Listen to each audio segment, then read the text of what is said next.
एकता सार्वजनिक गरबा मंडळातर्फे देवीचा आगमन सोहळा उत्साहात साजरा।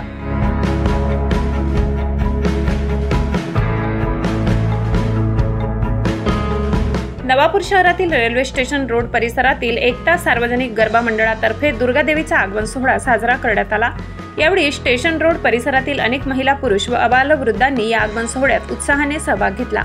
यावेळी स्टेशन रोड परिसरात दुर्गा मातेची ढोल ताशाच्या गजरात पारंपरिक पद्धतीने मिरवणूक काढण्यात आली होती। या मिरवणुकीत स्पायरो शोचे आयोजन करण्यात आले, तसेच प्रभू श्री रामचंद्रांची मूर्ती आकर्षणाचे केंद्रबिंदू होती।